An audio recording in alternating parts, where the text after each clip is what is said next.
You hear him always after the fight, you hear Khabib say, Alhamdulillah. Excuse me, guys. Alhamdulillah. He sees Khabib's cousin, so Conor takes a swing and hits him, and things escalate. And they're chanting something, Takbir, Allahu Akbar. Takbir! Allahu Akbar! Takbir! Allahu Akbar! Takbir! Allahu Akbar! Do you feel that, is he going to come? Well, you know, I believe DC threw his back out sneezing this morning. I know that one. God is great. Yes! Allahu Akbar! Allahu Akbar! Allahu Akbar! This is the Dean Show. Assalamu alaikum, greetings of peace. How are you guys doing? Welcome to the Dean Show. I'm excited that you're with me and hope you're excited to be here. We got an exciting guest. It's going to be very exciting. Yes, it is. Subscribe right now if you haven't. Hit that notification bell. We got Javier Mendez, one of the top trainers in the world. He's got several UFC fighters that he trains. Two of them that you might know. Daniel Cormier just had his match last week. And our brother Khabib. This is Khabib's coach, Khabib's trainer, along with his father. But he takes care of him when he's here in the U.S. And alhamdulillah, he's here on the Dean Show. We're going to be talking about many things. How you can, if you're running a successful gym or you want to, some of the top 3 tips he's going to be giving us. He's going to talk about some of the mistakes he's made and how you can learn from his mistakes and not make those mistakes. How important nutrition is in training.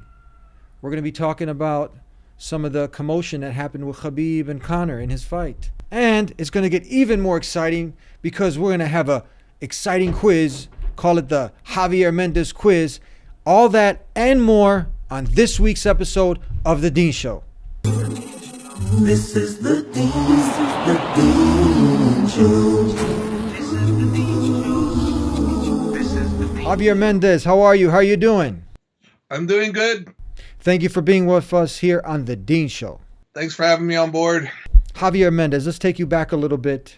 You're at the AKA gym and you got 100 plus minus young guys coming to see Khabib, and they've surrounded you guys. You're up against the wall, and they're chanting something. Takbir, Allahu Akbar. Takbir! Allahu Akbar! Takbir! Allahu Akbar! Takbir! Allahu Akbar! Takbir! Allahu Akbar! Takbir! Allahu Akbar! You probably never heard this. Maybe you have. You don't know what it means. The excitement is amazing. What are you feeling? What are you thinking? You know, I was very happy to see so many people come and support Khabib and the love they had for him and the energy. It was pretty amazing, to be honest with you. That's what was going through my mind. It's like, wow, this person has that kind of impact on people where they just love him that much that they come support him before his fights. I thought it was amazing. Now, you yourself, you run one of the most successful martial arts schools. Give us a few tips on running a successful martial arts school. Well, I mean, you know, basically it's just friendly, friendly, happy students, happy life, Keep your students happy, keep them knowledgeable, keep them, motivated, and you'll have a successful gym, You don't do that, then you got problems. So we talked about a few of the tips that are very important. What about over the years? We all make mistakes, and they say that, how did a wise man become so wise? And then they ask him, he said, I learned from other people's mistakes. So Javier, what are some of the mistakes that you've learned in training or in running a successful school that you've made that if you can go back, that you would correct or you would teach people these mistakes so they don't make them? Well, the one big mistake I learned as a coach is when you're the head guy, you're responsible for what goes on, whether you acknowledge it or not. And for a while there, years ago, I used to be kind of like just tell the truth and et cetera, and it made my guys look bad because I was like having no blame in any part of it, which is wrong because, I saw what was going on, and if you're the head coach, it's your job to try to come in and correct the situation that's bad. So rather than, really fully commit to trying, I would try half-heartedly and then take it, okay, well, they're not going to change, instead of actually hammering it down. It's, my responsibility to do these things properly, not halfway do them, and I used to halfway do them, and now I don't halfway do anything. I go full board on it, and if there's an issue and the fighter and myself, we have to get in a heated conversation, or even a fist fight, and then that's what will happen, as long as we straighten it out. And fortunately for me, it's never happened where I have to throw anything with anybody, but I've made a lot of mistakes, and you learn from your mistakes, and the whole idea is got to look to try to correct your mistakes, and you got to look at yourself too. Don't just look at other people and say it's their fault. You got to examine yourself first before you make a final decision. Did people call you Coach Javier? What do you prefer to go by? It doesn't matter. I mean, Javier, Javi, Coach. I mean, I'm used to. I mean, I know who they're talking to. So I don't particularly care. So DC, he just won his fight last week, and right before the fight, he sneezes, and then his back goes out. What's going through your mind? Well, I wasn't there, so what was going through my mind is nothing at that particular time, because I knew nothing about it. But I'll tell you what happened after. So I guess that happens to him. But we're going to the fight. Usually we all go together. That's the way it always works. The UFC picks you up, takes you on the bus, all the whole team that's involved, cornermen and other people. So we're all basically on board, meeting at his room, getting ready to go. And he says, hey, Crazy Bob Cook says to me, I'm sorry, Crazy Bob Cook, who's the manager also and coach DC with me, he says, hey, just so you know, DC threw his back out sneezing this morning, and my mouth just dropped open like, what the hell? And so, he said that the UFC doctor was working on him for hours, and I guess he took a nap. He woke up at 5, and I guess from not being able to move at all, he was able to move, and he felt like he was going to be okay, So I kind of was freaking out in my mind, thinking, oh crap, the number one thing that we need to do with this guy is wrestle, and the number one thing that could be in jeopardy is his wrestling ability if his back really goes out again.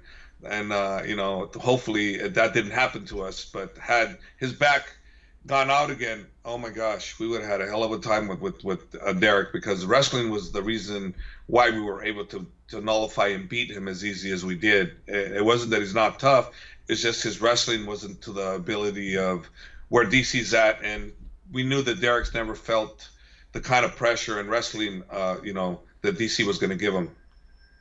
At what age do you start to see in all your experience that guys kind of people start going in reverse? I call it, the machine starts breaking down.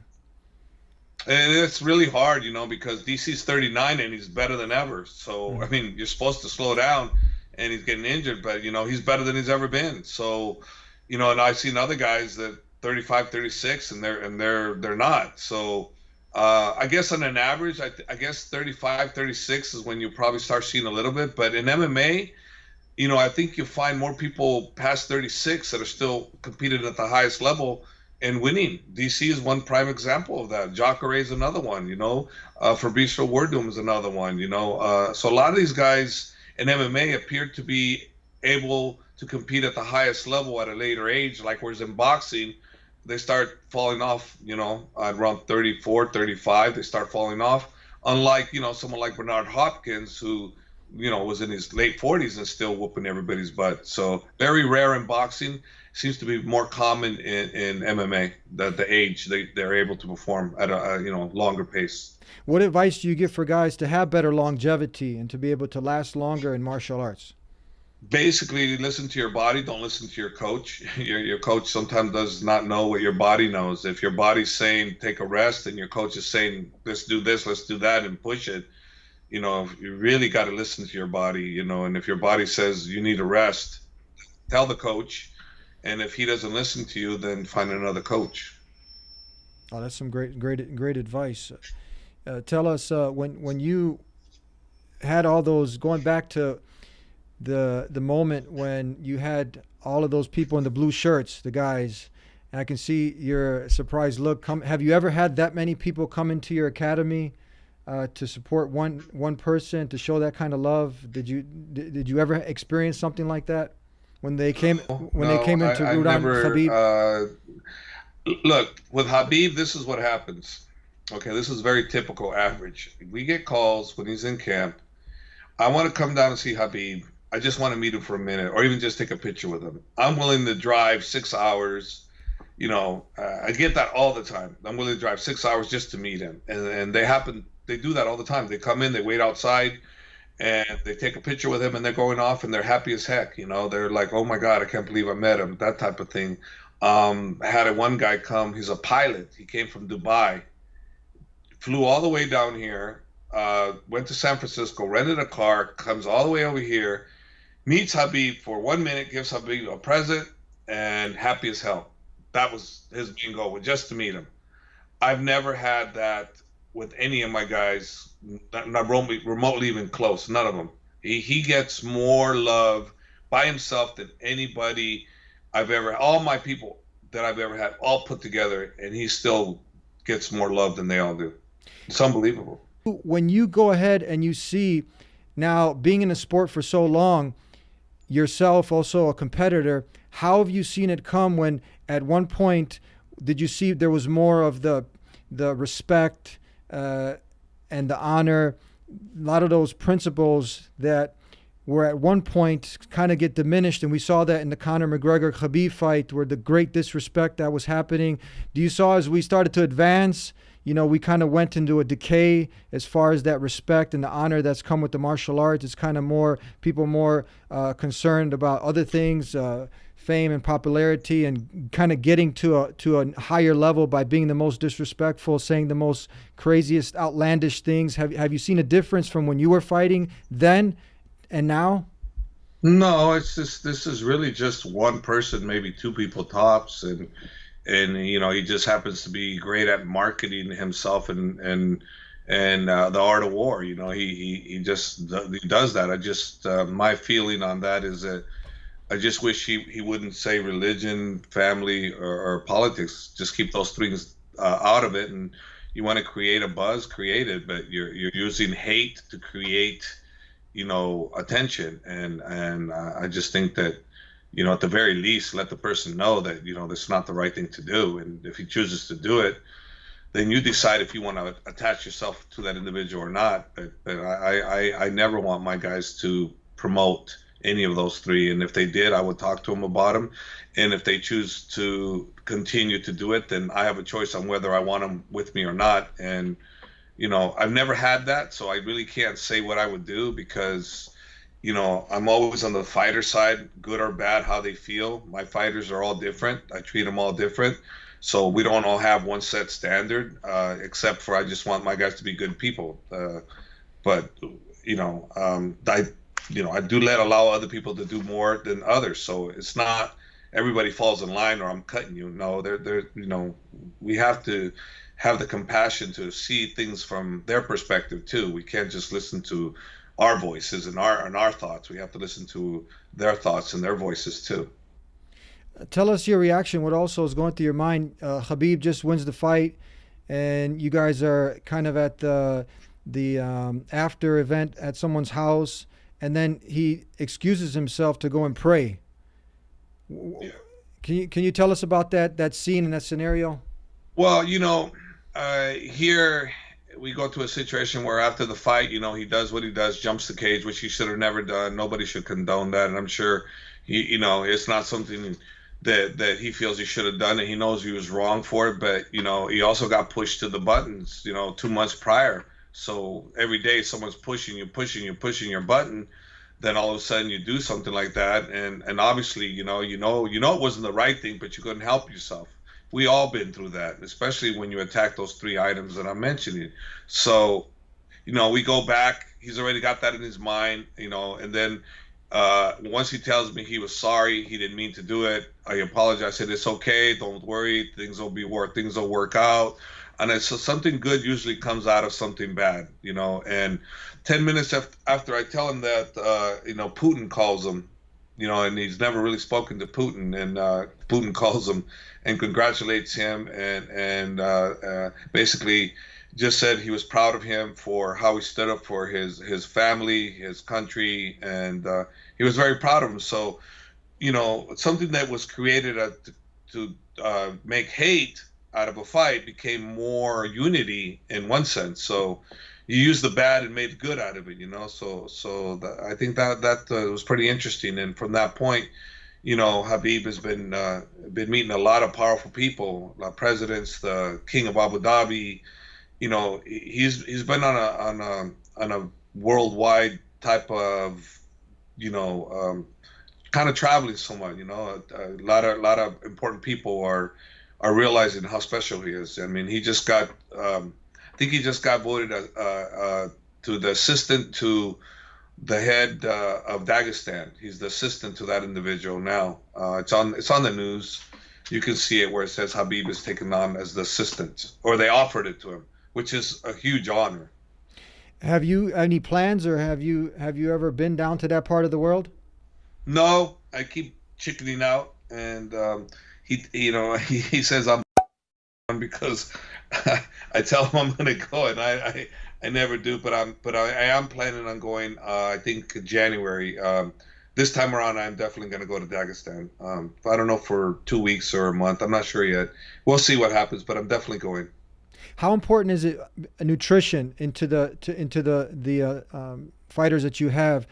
The aspect of nutrition into their regimen.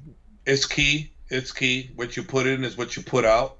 Think like anything, right? If you're a race car, you want to have regular gas, or you want to have high performance gas, right? What's going to get the best results? High performance, right? So it's the same thing with your food. If you have athletes, you have to treat it the same. And the people that don't, the results are in what they eat. So you want better performance, you got to find what foods are, make you run better, and make you, jump higher, stronger, all those type of things that are needed as an athlete. It's what you put in that comes out. So nutrition is extremely important, very, very important. And a lot of these guys are getting really good at nutrition. Khabib's last 2 fights, he did the training on as far as nutrition on his own. He made weight on his own, and he was healthy, strong. He learned how to eat. How important is it, Coach Javier Mendez? Now, I'm also a teacher myself of the martial arts, and I see this now, the role that not only us teachers have, but students coming up. How important do you think it is now for people who have a bigger role? Now they become UFC sensation stars, that sometimes they don't volunteer for that role as role model, but now to be good examples for the kids, for the future generations, by setting good examples.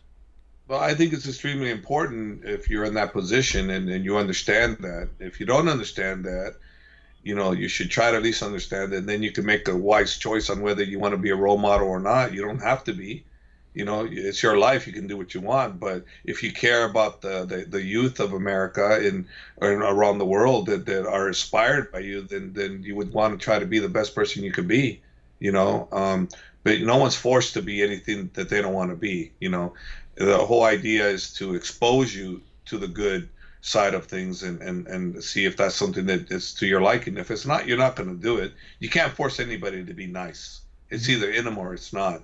And if it's in them, bring it out, and let them experience, what it feels like to be a good person, to help others. What keeps you motivated after all these years? What's the drive behind you? Well, my drive is love.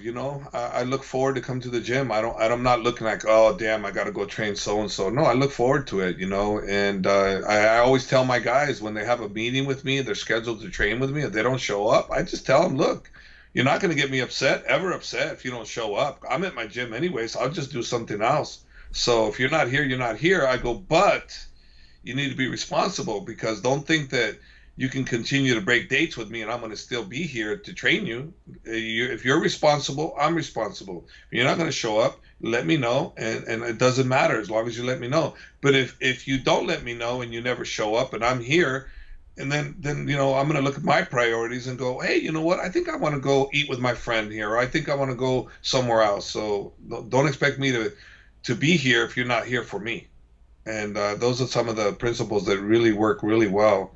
And it makes the fighter more responsible, and they know they're in control of their own destiny. I'm not forcing it on them. They're doing it for themselves. They're not doing it for me. They're doing it for themselves. But they know they have my support as long as they do the right things. Do you think Khabib is gonna come back now to be in front of the Nevada Commission? There's some talk about him not coming. Do you feel that is he going to come?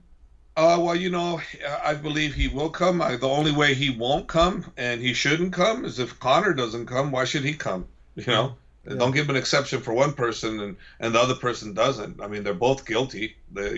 One started it, one finished it, but they're both guilty. Mm-hmm. So they both need to answer to the commission. They both need to be there. If one person's team gets it, the other team should get it also. Again, they're both guilty. Yeah. You can't point the finger at somebody and look at that you didn't do anything. That both of them did something they shouldn't have done. Now, granted, you can understand why Khabib did what he did, but it still was not the right thing to do, because you're in a position where the public could have got hurt. Yeah. And you don't want to be in that position, even though most people would have attacked him way, way, way before he did. He held it longer than I think any human being could possibly hold it. But regardless, it's still not the right thing to do. Yeah, we're not condoning the jumping over the fence, but when you put things in perspective now, just being fair and balanced, can you fill us in? Because people make the example of others who jumped over the fence. Was there any fines or is there any suspension when others jumped over the same fence? From what I know, there's been leniencies, but, different states. Nevada's pretty tough on that. When Mike Tyson did with his disturbance, it cost him $3 million, So it just depends, The commission has never been someone that's been fair. I mean, look at, all I got to say is Nick Diaz. If you think they've been fair, then just look up Nick Diaz and what they've done to him in the past, So they're the most powerful organization in the fight world, and whether you like it or not, you either bat with them or you don't bat in the prize world. You Mm-hmm. just don't. It's impossible to. Without them, you really don't have a career in this sport or this prize fighting that we do. So right or wrong, they're still the law for what we do. What's the maximum minimum that a person that he can end up getting fined or suspended? It's hard to say, and that's why I brought up Nick Diaz, because for offense, the cannabis that he was, I guess 3 or 4 times he was, an offender of that, and the minimum was supposed to be 2 years. They gave him 4 or 5 years, which is not what they're supposed to do. So for me to tell you, oh, this is what's going on, I don't really know. I know anything's possible. I know that realistically, I mean, they both shouldn't get much of a fine. I think that they basically should get 3 to 4 months and some money, but I don't think you should take their whole livelihood type money from them and just to try to make an example of them. They were wrong. Both of them were wrong, but I don't think the commission should come too harsh on Khabib, especially Khabib, because he didn't start the talking, and I like to see anybody get put in his situation, being a fighter and having the beliefs he does, his religion beliefs, and as strong as he is there, and as much as him and his father are connected, and continuously having someone badger your father, man. Look, I don't care about religion. For me, you can talk about religion all you want, about my religion. I could care less. It doesn't affect me. Politics, same thing. For him, all 3 affect him. But his father is so important to him, and he calling his father a rat, a terrorist, I mean, all those type of things. That, man, if anybody knows Khabib, his relationship with his father is so crucial and important, that, you would imagine that the kind of love he has for his father, just the fact that you mentioned his father one time would make anybody want to come after you. Especially now we're seeing that the rise of Islamophobia, it's gotten to the most it's ever been. And I heard also there's reports that the person that was in the crowd, he called him a Muslim rat. We know what was said. We've talked to people who were 6 feet from Dylan when he screamed, "You blank Muslim rat." And that was the last straw. And they had been taunting this guy for weeks, insulting his family, insulting his religion, his God, his father, and others. And at a point, this calm guy, Khabib, snapped. After winning the fight, the adrenaline is going high, and the last straw, "You blank Muslim rat," is what Dillon screamed. So then what do you do to Khabib? It was wrong. I mean, it was wrong to jump the fence, but you have to look at what happened to Conor McGregor when he ambushed a UFC bus and took a dolly and threw it through a window and injured 4 UFC fighters and really all over Khabib. And yet he gets arrested for a felony. He pleads to a misdemeanor, no jail time. He doesn't get suspended, doesn't get fined. Yeah, he gets suspended by the New York Athletic Commission, but he can fight anywhere else. So now Khabib is looking at possibly having his entire $2 million paycheck withheld. He is looking at a suspension and God knows what else. There's no equivalency here. And it was wrong what Khabib did. But at the same time, when you start taunting people with racist crap over and over and over, and they finally snap and get the reaction you were looking for all along, what do you expect from a human being? Is that right? Something like that? I heard rumored that there was talks from multiple sources that said that there was talks being said to him about that. Yes, I've heard those rumors. Firsthand, I didn't hear any of it, but I've heard from multiple sources that he was heckling him throughout the whole thing. So, yes, I heard that. Yeah, all of us, I mean, we should respect each other. This is something like you said, I mean, driving force, you said that love, and we should have that love and respect towards each other. And I think those lines, were definitely crossed. But tell us, what have you observed now being around him and being around his brothers and the whole entourage, because there's a lot of hype out there and, misconceptions about Muslims, you actually having them around you and some of this, noticing some of the behaviors, like what is your impression? Well, they're very disciplined. They're very humble. They stay true to what they do.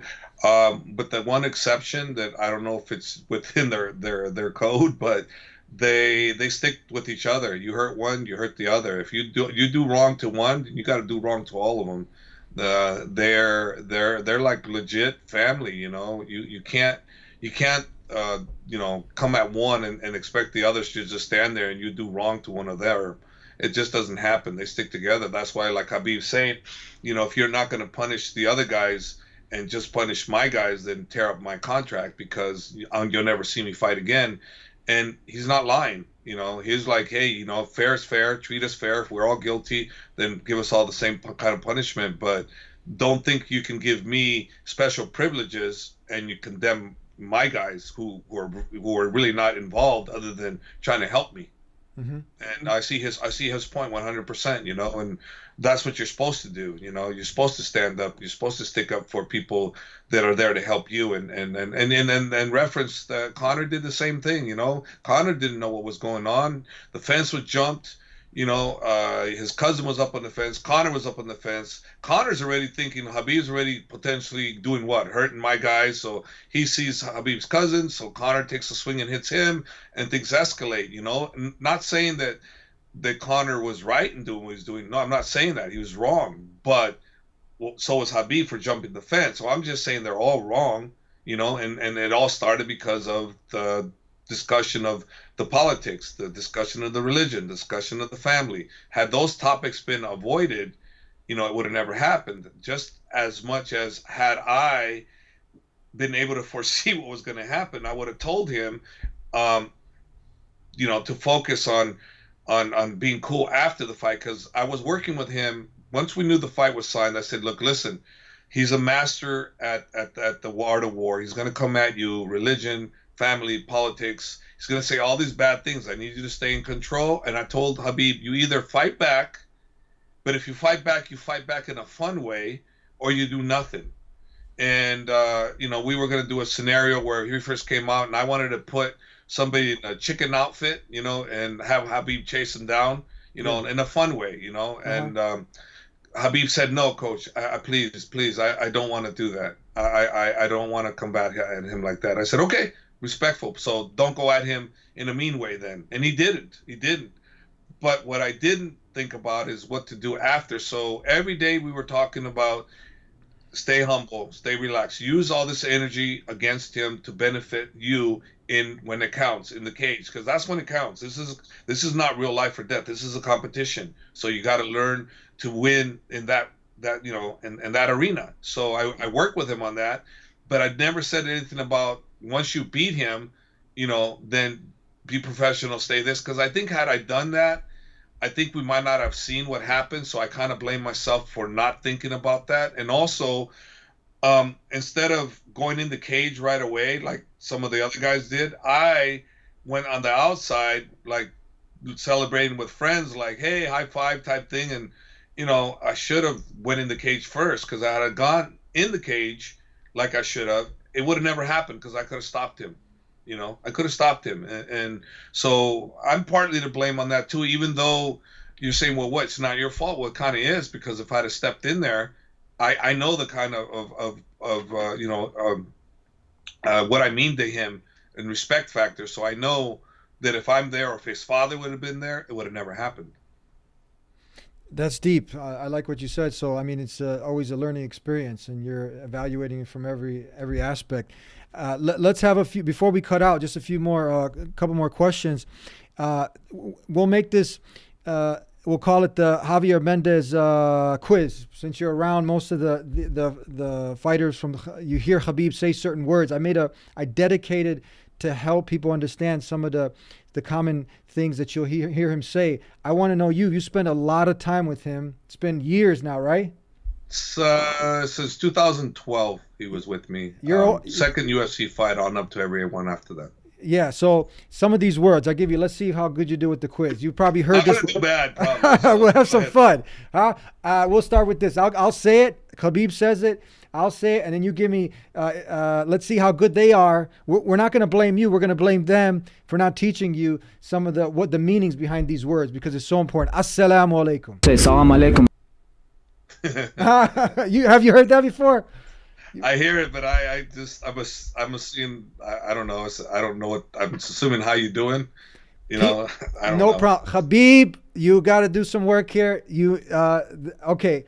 Assalamu alaikum. How's that? That means peace be with you. Huh? Oh, you never. It makes sense, but peace be with you. Like I told you, I'm not a religious individual. I believe in God, and I just believe in being good, and I know God gives us the intelligence to know what good from bad is. ¿Tú hablas español? Sí, pero no muy bueno. Oh, you see? So if someone's saying, how do you say, let's say, how do you say, uno poquito, I love you. How do you say I love you? Muy bien. Te amo. Te amo, te amo. Let's say someone keeps telling you te amo, and you're like, what does that mean? But then finally, your wife, she tells you in an English you can understand, in a language you understand. Now you're like, wow, that really, So I think it's important. These words, they're so important. Let's get two more. We'll have some fun with it, Javier. You hear him screw him up. No. You hear him always after the fight. You hear Khabib say, Alhamdulillah. First of all, I want to say Alhamdulillah. Without God, we cannot do nothing. Everything is nothing. Number one, believe on your one God. How about that one? You got that one? Alhamdulillah. No. Come on, Javier. I don't know. Okay. Habib, come on, Habib. It means all thanks is to the Creator. That's it. That's what it means. So it's kind of like that. That's it. It's kind of like hallelujah. That's what it's like. It's kind of like. Okay. Okay. Yeah, okay. Well, don't worry. We'll get one more. This one will send some people in a frenzy, but when you know the meaning, again, you had those 100 people chatting it. They were saying Takbir, Allahu Akbar. Now that one, I saw the expression on your face. I know that one. God is great. Yes. Allahu Akbar. Allahu Akbar. Allahu Akbar. You got it. Okay, we give it to you there. Now that's it. You got it. How was that? That wasn't too bad. I got 1 out of 3. You got 1 out of 3, Javier. If Khabib, if he gave you've seen him, he's been all over. Now he's traveling all over. But if he invited you from Dagestan to go to Hajj with him, would you mind going? It's the easiest visa you can get. What is that? You gotta learn the Shahada. That's it. I'm gonna leave that for Khabib. You gotta ask him, what's the Shahada? Shahada. That's the easy. You know, every country you go to, you need a visa. I'm telling you, it's the easiest visa to get. It comes from the heart, then it comes to the lips. It's a Shahada. I'm not going to let you know what it is, but I want Khabib. And you do your homework, the Shahada, and maybe you go with him to, you've seen, because he's visited Mecca and done the Hajj a few times. He's visited there a few times. Maybe if he invited you, invite him, Khabib, if you're tuning in. To your coach, that's one of the best gifts he can give you. Okay. Yeah. Are you planning to be in the Midwest anytime soon?